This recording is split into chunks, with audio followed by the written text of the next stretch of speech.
But again, these people are realizing their passion. Right. And again, when you have students come in, I want to see this in my students. One of the questions I ask my students all the time: why did you start playing?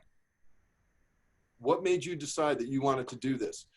Man, we as alleged professionals and teachers, we need to re-ask our students that question all the time.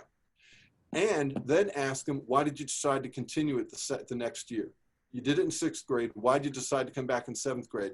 And then we have the responsibility of not taking that away from them. I love it. And Absolutely. we do that too often. And in asking them that question and in trying to figure out how we can not take that away from them, then we can look in the mirror and go, why did you allow it to be taken away from you?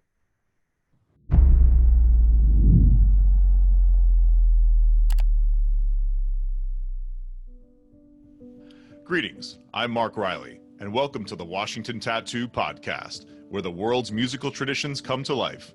The Washington Tattoo is an international music and arts festival coming to the Washington, D.C. metro area. Our podcast explores the lives and stories of world-renowned musicians, dancers, producers, choreographers, artists, educators, arts advocates, and those who serve our cultural communities at large. For more information and donations, find us at www.thewashingtontattoo.com. Now please enjoy this episode of the Washington Tattoo Podcast, sharing the power of the arts, one story at a time. Greetings, everybody. I have Professor Ken Green here from Northwestern State University of Louisiana. Incredibly proud to say that I am an alumnus of this wonderful university, and Ken is one of my mentors, greatest friends, and biggest inspirations and supporters of my career. And I just want to say, Ken, thank you so much for taking the time to speak with us today. Oh, it's my pleasure to be here. Awesome. So I'd love to dive into this question first, because obviously inspiration is a huge thing for me personally and philosophically. And I always love to hear what inspires people at the very beginning. There's that light bulb moment and you go, man, I want to do this for the rest of my life. So if you had a first inspiration, who would that be and why? In drumming, that's an interesting question because, of course, my dad was a professional drummer. He was in Hellcats at West Point for 27 years. And, so I was always around him and around all the guys at West Point, around the Hellcats. So drumming was something I was very familiar with. My dream was to be Roger Staubach and be a football player, and later on to go into engineering. So, I never really saw this as the thing I would do. However, there were always sticks. I was always drumming. It was always, the paradiddle goes like this. Oh, okay. And the roll goes like this. And, and then my dad taught all these lessons, and I sat and I watched him teach those lessons. So it was fun to watch. I thought the guys he taught were cool. And so it's kind of a loaded question, because it wasn't like I saw this big professional drummer and went, wow, I want to be that guy. Not only did I see those big professional drummers like my dad and Jack Pratt and all those guys, and Nick Attanasio, who was like a grandfather, basically. He was almost like my dad's adopted dad. But I saw the students too. And so they became inspirations and became heroes. I wanted to be Jerry Whitaker. Who wouldn't want to be Jerry Whitaker, right? And so, I got to watch those guys learn, watch them from the ground up, take their lessons. And that was really inspiring to me. So obviously, my dad at West Point, Jack Pratt, Nick Attanasio, Jerry Whitaker, Dave Baker were both students of my dad's. And then Jerry was later in the Hellcats. There was a guy named Bob Siebel that was a bass drummer in the Continentals with my dad, Joe Kerwin, all the other, Bill Putnam, those guys from the band at West Point all came up and played in the Continentals Fife and Drum Corps. And Bob was one of the bass drummers up there. And I just thought he was really cool. And he was actually the first person that walked over to my mom, of all people, and said, hey man, Kenny looks like his hands are pretty good. Why don't you see if Harold will bring him to rehearsals and I'll teach him. And that was really the first, because my dad was kind of going, we'll see. He wasn't pushing me towards it. And I can get into that story too, if you want at some point, but there was a reason he wasn't pushing me. He didn't want it to be something I had to do, And so Bob asked my dad if he'd bring me to rehearsals. So he did, and I took lessons with Bob first. And yeah, that was pretty cool. And not for a very long time, because he was only there a really short time. So it was just a couple of months, and then he moved on in life, and I ended up doing other things. But then, of course, with my dad having all these students coming in, I mean, it was Mondays, Tuesdays, and Wednesday nights. He'd have kids coming in for lessons, and they'd stick around and bring records. And we'd sit in my room before or after their lesson, and they'd turn me on to these players like Buddy who? Joe who? Right. You know, and it was like, so I'm listening to Buddy Rich, Gene Krupa, Joe Morello, Joe Jones, and all those guys, and just flipping out, because I thought, well, hacking around on drum set's fun, but these guys aren't hacking around. These guys are bringing something that was blowing me away. So that was really an inspiration.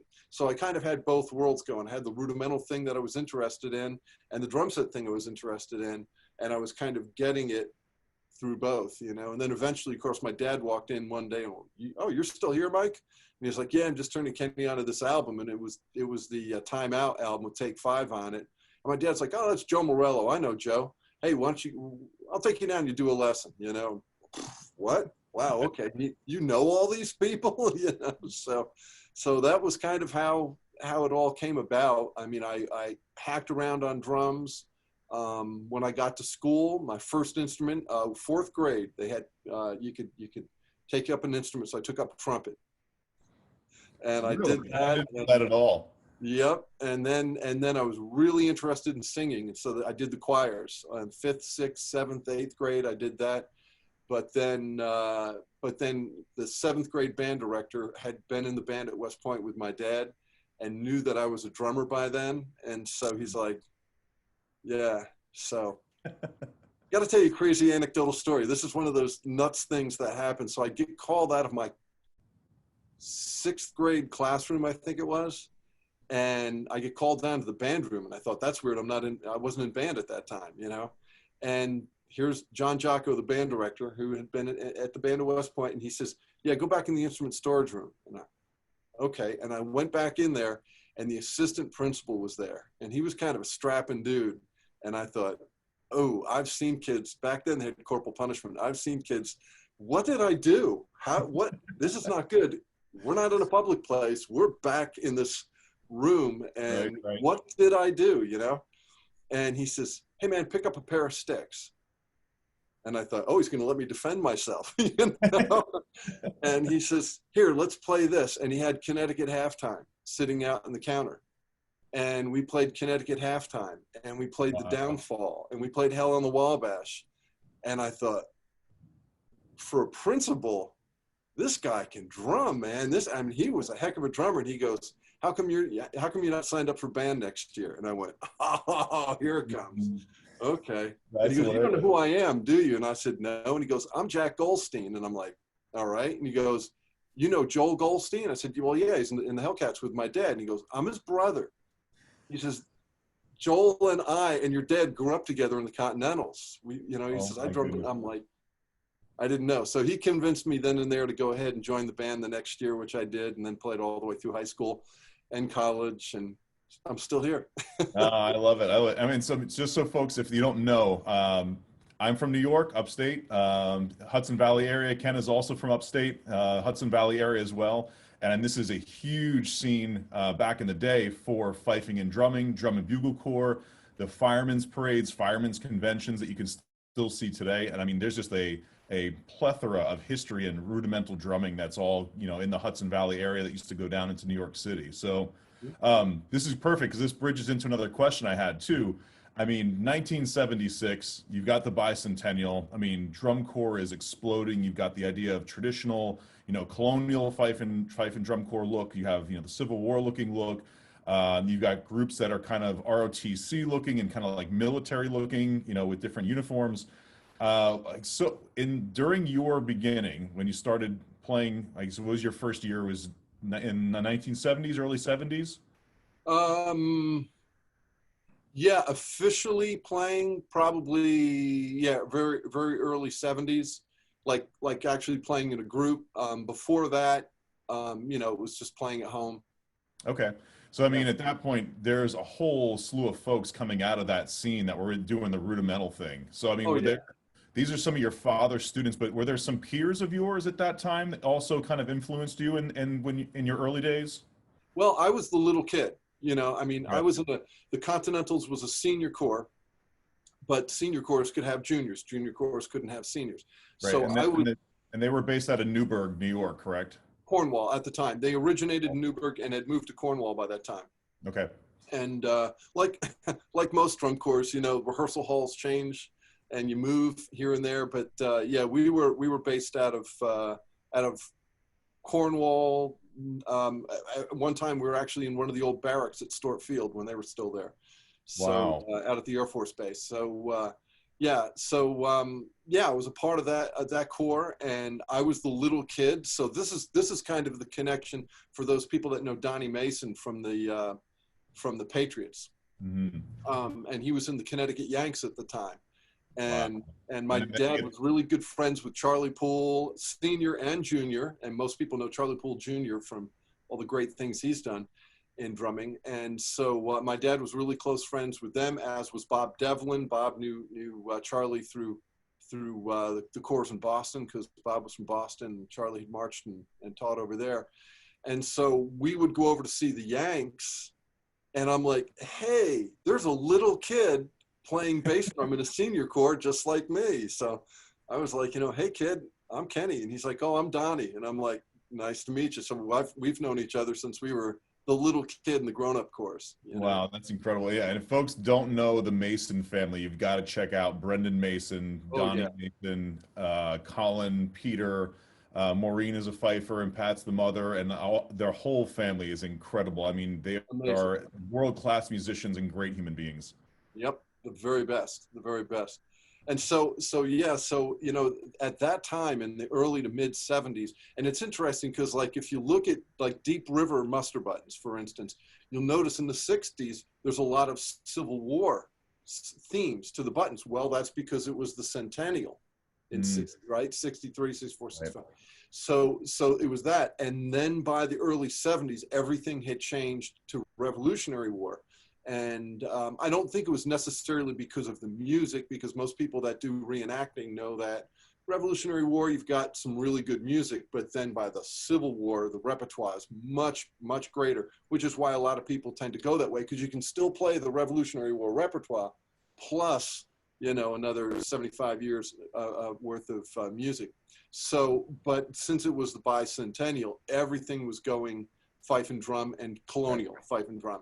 And so I was playing in the Continentals. I was playing in the Bender Memorial, William Bender Memorial Fife and Drum Corps. My high school had a drum corps, uniforms, drums, the whole 9 yards. And so, yeah, it was a very busy time. And you were pretty much gigging 6 days a week, 7 days a week. Well, yeah. I love that you bring that up, because I mean, you're talking about the different styles and different scenes that were inside of just fifing and drumming. We're not talking drum and bugle corps. We're talking fife and drum has the reenactor scene. Yeah, the reenactor scene, the parade scene, the muster scene, the competition scene. And so, I mean, the Continentals, that when you grew up there, was that a competition corps? At that time, yeah, they had won the New York State Championship, and there were really good players in there. But then again, a lot of my dad, Joe Kerwin, Bill Putnam, Jerry Whitaker, you had all these guys that were the Hellcats that threw on a colonial uniform in the weekends, and yeah, they had game. So Nick Catanacci, yeah, all those guys.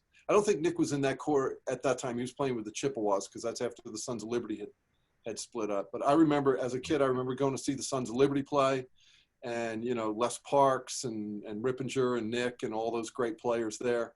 And of course, the Yanks were amazing. The Connecticut Yanks were, and they were the new style, that whole counterpoint between snare and bass that really hadn't been done much before. Les Parks was that generation before the regimentals, of course, with all the great fifing and great drumming. And then the Connecticut Yanks were the new kid on the block with their whole new style, and Charlie was just writing stuff that was blowing my mind. One of the things my dad did that was great was he had all of his students transcribe stuff. So he'd hand you a tape from this chord, that chord, the other chord, and say, here, go write out the snare parts and bass parts for your lesson for next week, and then we'll drum through it. So Yeah, I had learned how to do that. So I immediately got a hold of that Yanks album. And just before the Yanks album, I was walking around with a tape recorder, just recording what they were doing and bringing it home and transcribing it all by hand. Well, And and I love that because I mean that's a whole discussion we've had too. I mean, like you're talking about Charlie Poole, you're talking about Les Parks, you're talking about Bobby Thompson, these kinds of guys, Bobby Thompson, Kenny Lemley. yeah, and I mean these were some of those iconic instructors, but I mean they were players in their own right, also Yeah. teaching. And that whole discussion between, does music education start with reading the black dots on a page, or does it start with listening, or is it a combination? And how do you teach a little bit by rote, have some students read music? And I love the idea of having to transcribe stuff. Yeah. And two things. One was, like you mentioned, the different styles. I mean, the styles were so different. So my dad and I would get into these, father and son philosophical conversations, debates sometimes, about what's ancient, what's modern. And, when you listen to cores like the stuff that Les was writing for the Suns and the Regimentals and definitely the Yanks, Continentals, I would put in that, Beth Page, Colonials, Bobby Culkin, another one of my absolute favorite players to watch and listen to. But that stuff was very contemporary, in my opinion. When you're talking Moodus and Matatuk and, and those types of groups, that's really the traditional 80, 90, 88, 90 beats a minute type of colonial playing. And so what these cores were doing, these other cores were doing, was more modern. And you had Dickerson in that mix, which is a completely different style from everybody else. And everybody was on rope drums, but it was each core, you could tell who they were, where they were from by the style that they played. But what to me was very interesting, being, again, always the behind the scenes kid, I think about Jeff Prospery's son all the time. He is in almost the identical place that I was just decades and decades and decades later, 40, 50 years later. But you could see all of this from the inside, and then you'd think, well, there's people that want to debate modern versus the ancient, but then you go to the modern show and Les and Jack Pratt and Bobby Thompson and Kenny Lemley are teaching these cores. Mm-hmm. And then you say, well, yeah, but this is drum set. But Billy Cobham learned from Kenny Lemley when he played in a drum corps. Exactly. So it's all the same thing. It was all this drumming thing that people did. And what I enjoyed doing, because my dad, when the Swiss came over then, that was something new, right, in the late 60s. And then he invited them to West Point, and they'd come over to the house, and we'd beat the daylights out of my mom's ironing board, drumming on that till all hours of the night. And this style was just, where does this come from, So I was getting all those different styles, drumming along with Sammy and the guys at Dave Buddy and those guys from Dickerson, and just my dad had transcribed the Regimentals record. So very often I put the LP on and lay the music out and drum through 200 years of fife and drum in America. I think the first copy I had ever seen of Regimentals music was actually your dad's version of it, because I think you couldn't find Thunder and Lightning, you couldn't find any of those classic drum solos, and I think your father was the one, which now makes total sense. If the exercises were, hey, you need to transcribe stuff, he would have known how to do that. He would have been able to do it. And I mean, that's what I love encouraging the fife and drum kids today is go write your own stuff. Even if you don't know how to do it, go find somebody that can help you figure out how to write stuff, and just keep increasing the education. Yeah, absolutely. Absolutely. Yeah. And the thing about all of this too is it's all something that's been passed down. It's not ours. People think they're going to get it, and they're going to contribute something that's. I remember one guy one time saying, I'll never write anything that anyone else has ever written before. Everything I write is completely original. I'm like, wow, you don't use flams and rolls and paradiddles, or wow, I mean, I'm sorry, it's not. It's something that's been around beyond what we'll ever be able to research and find an origin to, and it's ours for this short amount of time that we're here. Yeah. And we are so blessed to be able to be a part of this thing.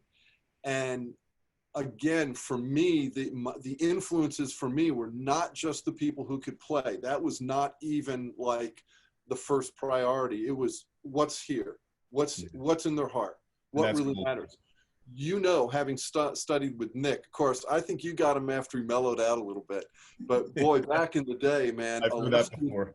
A lesson with Nick was going to require ointment afterwards, you know? I mean, it was very intense, but you knew that man loved you with everything he had in his heart. I mean, he loved you so much, and you just knew it, you know? And so I remember my first lesson with Nick, and my dad said, we're going to go up and do a lesson, and just no expectations. Just go up and do a lesson. Don't say a word about it. And we get in the car afterwards, we'll talk about it on the way home. And if you want it to be the one and only lesson you ever take, I'm perfectly okay with that. Right. You know, I said, okay. And I got up there, and I was an okay player at the time. And Nick took me to all the way down to below ground, you know, and we rebuilt it. And we got in the car and we drove a little ways down the thruway. And my dad said, okay, what'd you think? And I'm like, when's the next lesson? No, that's when's awesome. the next lesson, you know? And so Nick knew he could really dig in and go. And that's something that I found, again, in my entire career. If you're going to be involved in this, you really need to check your motives. You really need to check your heart, and you need to check why you're doing it. If you're doing it just for the medals and the trophies, trust me, those will end up in the trash someday. Your great grandkids will care less about some trophy that, you know, happened in August they won't care. You know, right. But when you're in this activity, as long as I've been in it, and I see this a lot in young kids, man. I think, and this is just me. A lot of people like to say, oh, the kids today, they don't get it. I'll be honest with you. I'm around the kids today, and I think they get it as much, if not more than ever. They're looking for that heart. They are looking for that heart, and it's there for us, the people now, that whether we feel like we're ever going to be worthy of it or not, to hold that torch. It's there for us to pass, and we need to be careful that we're doing it in the right way. No, and I agree, and that's golden, because I mean, everyone is, when they start getting into a profession, they want to be successful, and they do whatever means they have to do to be successful at that. But I mean, when you have your own kids, or you're able to work with a kids group, you start recognizing all of those little details where you have the effect or the possibility to affect multiple children's lives, which does enhance the world. It makes the world a better place when you recognize that there are principles, there are tried and true actual steps on how to take care of people, how to feel out the situation, where does this kid need me to help step in? And, you know, you could talk about it from a musical standpoint, and it could be, okay, we need to lift this here, you play this accent here. Well, that's okay. Those are technical things. But when you're talking about discipline, you're talking about follow through, you're talking about work ethic. I mean, those are just societal things that helps the society itself just become bigger and better. And students of music are so critical, in my opinion, of being able to bridge that divide between science and being able to do things scientifically or technically, and then the artistic step and the art side of it, and bringing those worlds together. And from me to you, I know we've talked about this a lot with Nick when he told me, he said, you know, this is never our art form to keep, it's only ours to give. And to revisit something you just said a minute ago, it's really a stewardship. And you're given this like finite amount of time to make an impact. And really at that point, if your heart is not checked in the right place, and it still is about you and how your career is going or anything else, and you're not doing that giving back piece, you're in it for the wrong reasons. And honestly, you're probably going to slip at some point, and it's not going to be good for you. And I think when you're looking at it from a servant's heart, you are in the best place possible. And I know I watched you, and I've seen you go through, you know, tough times and pick yourself up. And it was always a lesson for me. And I would be in tough times, and you would call me, and we would just be there for each other. And I will always be eternally grateful for all of those. And it definitely started with Nick, and I think we're linked as brothers. So I am grateful for all of those lessons. Yep. Yeah. You know, God can multiply your time, and he can multiply your focus, and, you know, you just have to be in it for the right reasons, and always check your motives, you know, and that's the thing. And when you give, and that's the other thing, I think when you see a lot of the people who really ended up being some of the best at what they do, there's a teaching element in there as well. Right. And, you know, again, you want to get inspired, be around young people, be around young, hungry players. And boy, if that doesn't motivate you, nothing will. you know, because That's they're going to move and they're going to move fast. And they have that energy and that capability and that time that you used to have back in the day.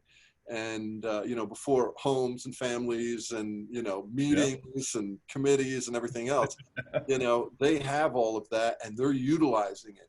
And so you want to really make sure that you're passing as much of that information. And one of the things that's funny is when I'll see a lot of times, and we've all gone through this, when you first start teaching, you're thinking, all right, here's what I've got to offer.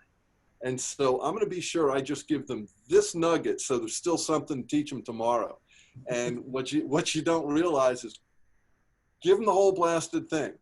Just give them the whole blasted thing, because trust me, if you remain in this long enough to be here tomorrow, you will have learned twice as much as you brought in the room on day one.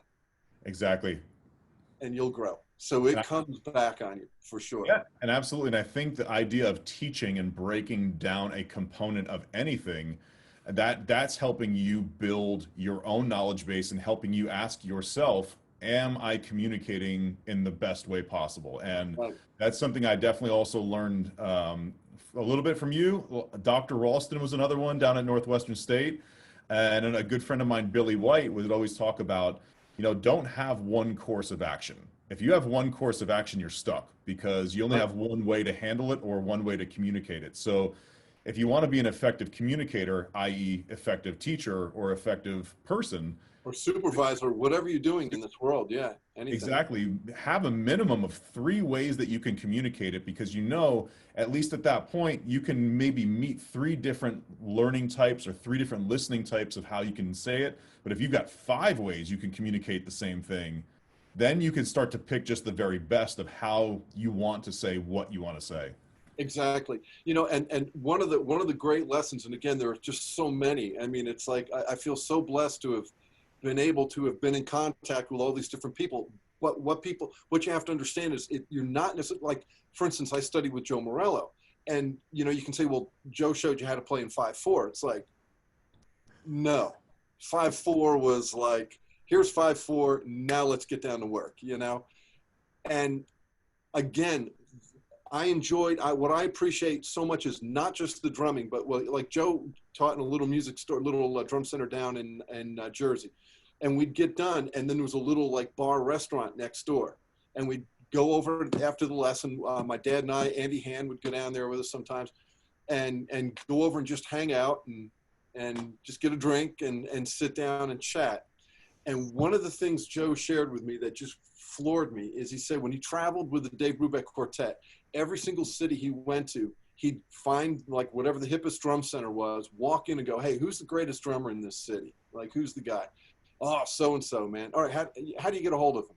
And he'd call the guy and say, can I come take a lesson? Wow. He did this in every single city he went to, right? And and of course, I'm sitting there as a kid going, what? Joe Morello wants to take a lesson? Right. Beautiful, incredible lesson. He goes, I took lessons with guys that were not very good. I took lessons with guys that were phenomenal. He says, I took lessons with guys literally and thought, you ought to be the guy playing with Brubeck tonight. Mm-hmm. He said, but no matter how good or bad they were, he said, I never took one single lesson where I didn't learn something. I agree. I love that.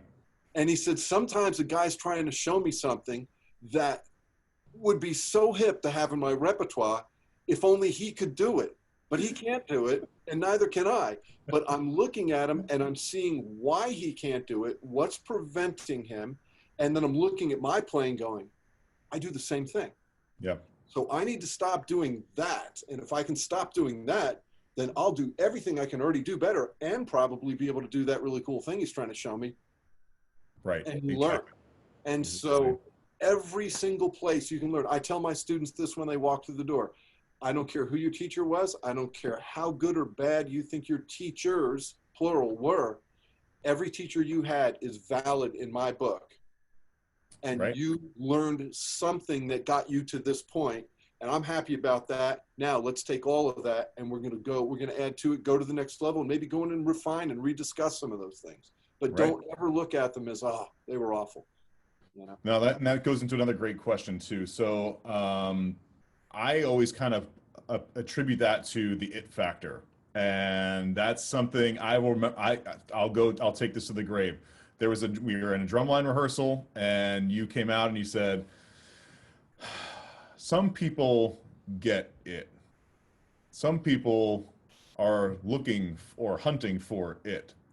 Some people will never get it. And that's not to say that it's impossible to get it, but it's if you have the mind to get it. And that it factor to me is such a critical professional mental step for you to figure out like what is your it. So like my question there is, was that something that was shared with you? Was that something you kind of picked up? Was that a hybrid of things that you had learned? Like, how did you figure out it or search for it?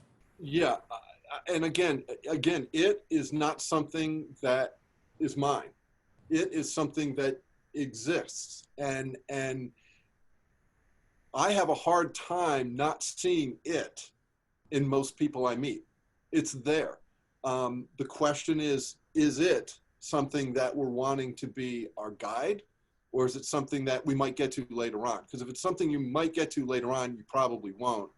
And you're going to wonder why your career is not going the way you'd like it to go. And so, again, being a behind the scenes kid, I could stand there with my dad and see all these guys who were so fantastic right in the success of drumming world. But then who are the people that were really in it for the long haul, who really it seemed like they were never going against the current. It just always seemed to just happen. And again, a lot of the people that we've already mentioned and way more, because you realize like when my dad, like when I was a little kid, and I know this is one of the questions you had, like, because you had sent me a couple questions, was, like the guys in the band at West Point. You had my dad, you had Jack Pratt, Dennis DeLucia, Bill Putnam, Bob Devlin, Richie Rogers, Bob Zabrowski, all these guys that were just amazing people. They had a fraternity there, man. I mean, they were like brothers, and they had so much fun being in the Hellcats. It wasn't a job, and once in a while you'd get somebody that would come in that would just be like, well, I'm all this and I wrote this solo that nobody can play. And it's like, please, And I remember asking my dad, again, we knew all the players in New York, and was like, why is this guy not working on as often as he's one of the best drummers there is,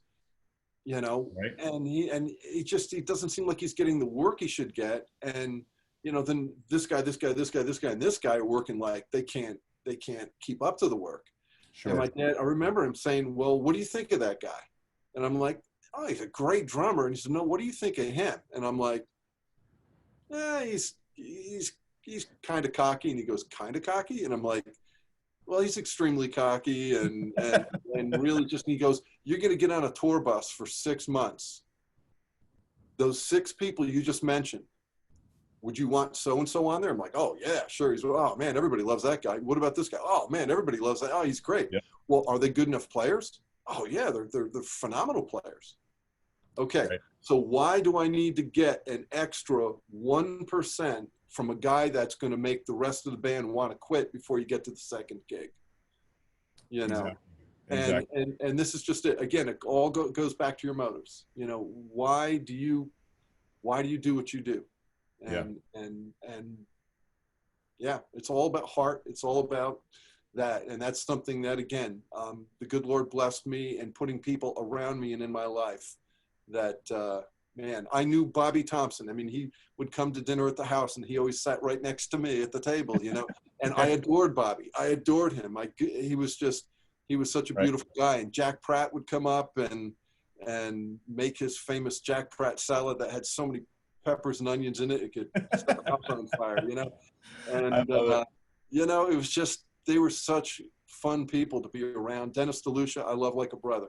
I mean, I knew him when he was a young kid in the Hellcats in the 60s, Yeah. I mean, you bring up a really, really valid point, and the whole discussion of what are you sacrificing for something else? And that's something, again, like that it factor, is going to probably adapt and morph throughout your life if you're searching for this it. And like, you know, if it is your family and you want that family to be the best family, like you're going to hunt down the best version of it you can.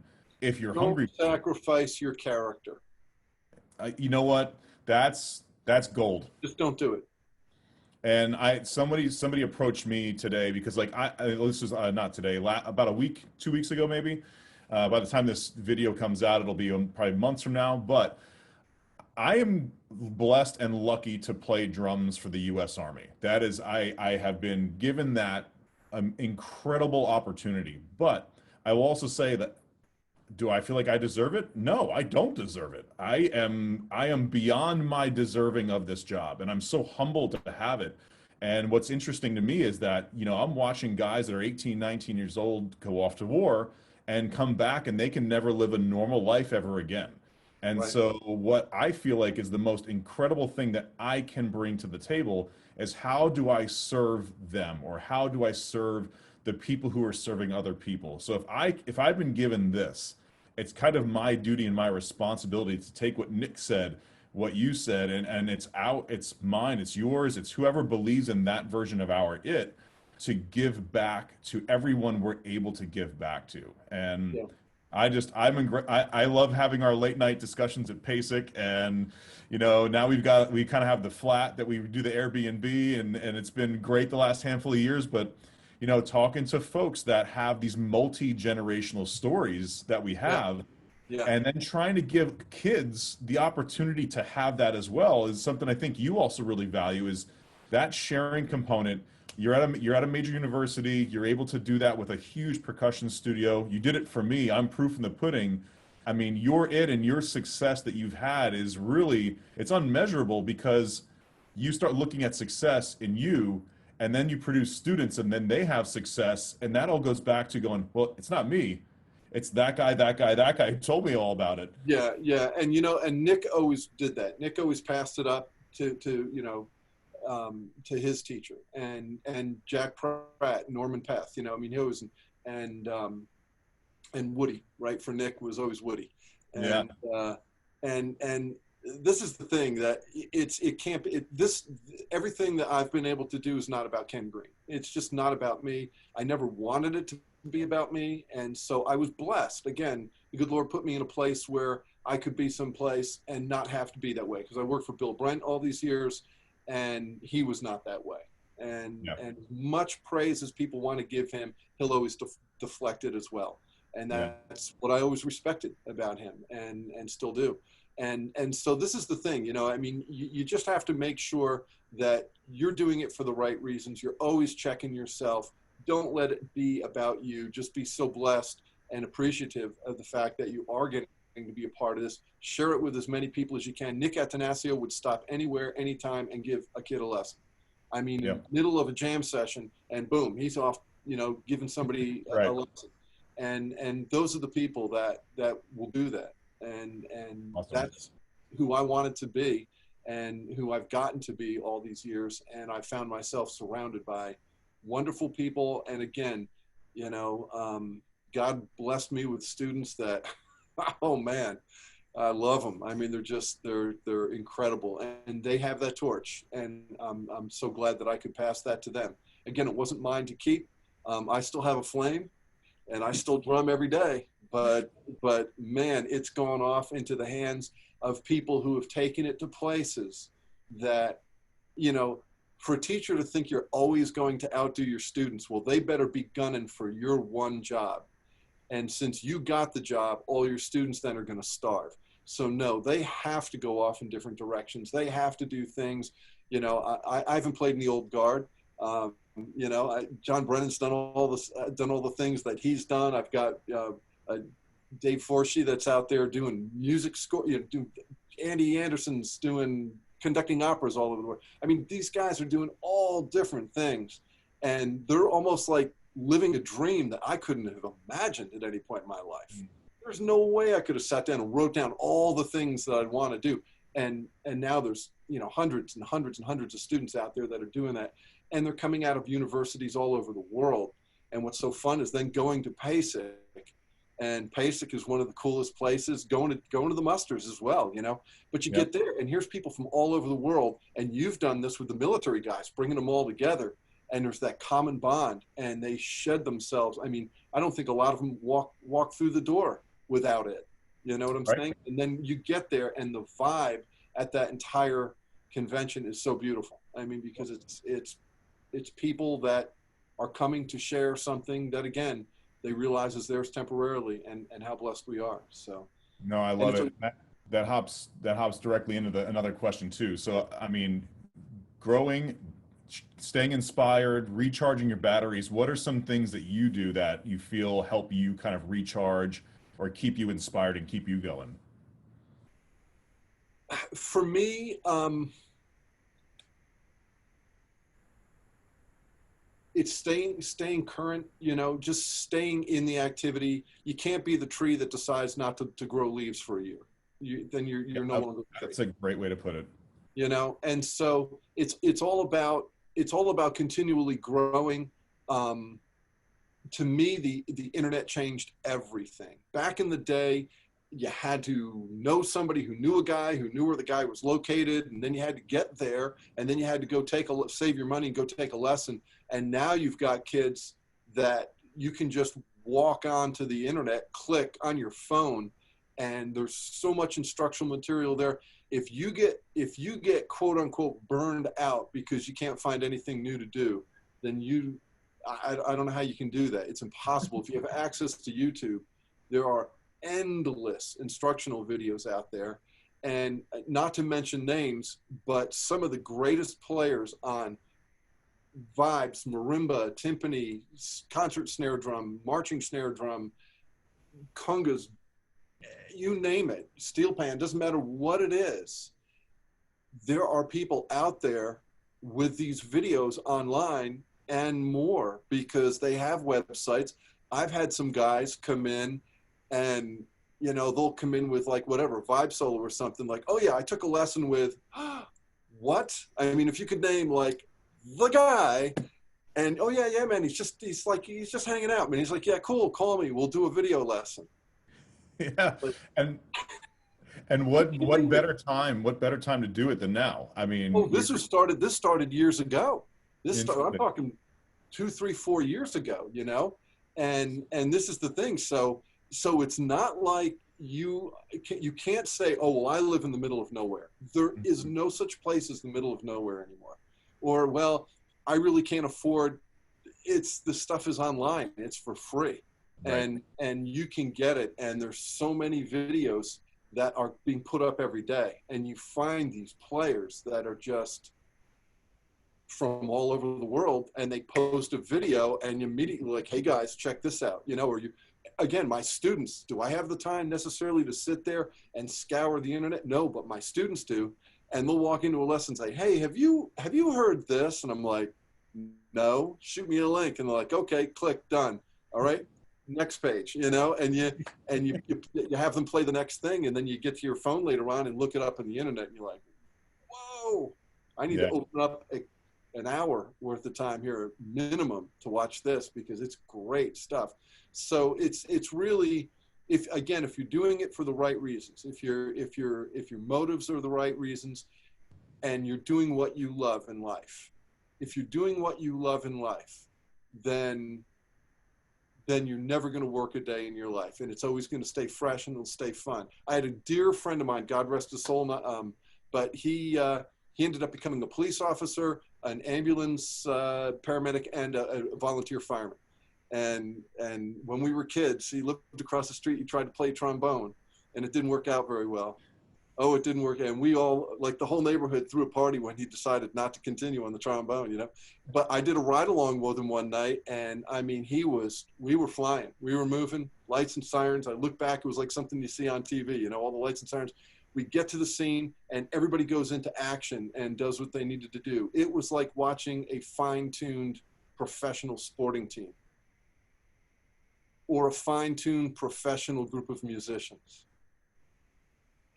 And I'll never forget it. We were flying a little bit later, and the lights and sirens again, and he looks at me and goes, I finally found my instrument. I just didn't realize I had a car under it. Mm, And it's like, wow. that's He amazing. found his octet, and they worked this shift every night. And he found his instrument, and God bless him that he does that or did that. But you know, this is the thing. I've got friends who are doctors, who are accountants, who are you name it. I mean, own landscaping businesses. I think the guy who does some landscaping is a good friend of mine, and he's one of the finest people I've ever met in my life. One of the finest people I've ever met. But again, these people are realizing their passion. Right. And again, when you have students come in, I want to see this in my students. One of the questions that I ask my students all the time: why did you start playing? What made you decide that you wanted to do this? Man, we as alleged professionals and teachers, we need to re-ask our students that question all the time. And then ask them, why did you decide to continue it the next year? You did it in 6th grade. Why did you decide to come back in 7th grade? And then we have the responsibility of not taking that away from them. I love it. And Absolutely. we do that too often. And in asking them that question and in trying to figure out how we can not take that away from them, then we can look in the mirror and go, why did you allow it to be taken away from you? That's unbelievable. That's how people get burned out. I mean, they allow the outside forces of the world to come in and take away this precious gift that they've been given. I love it. You can't do that.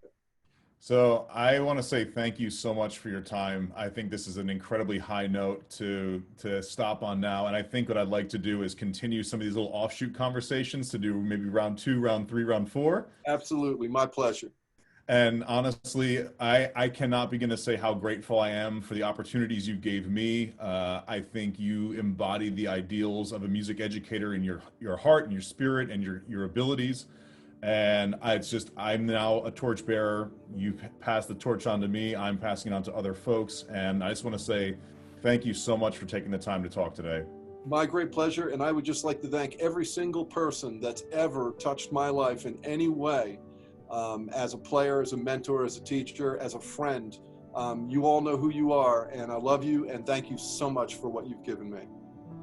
Excellent. Thanks, everyone. Have a good day.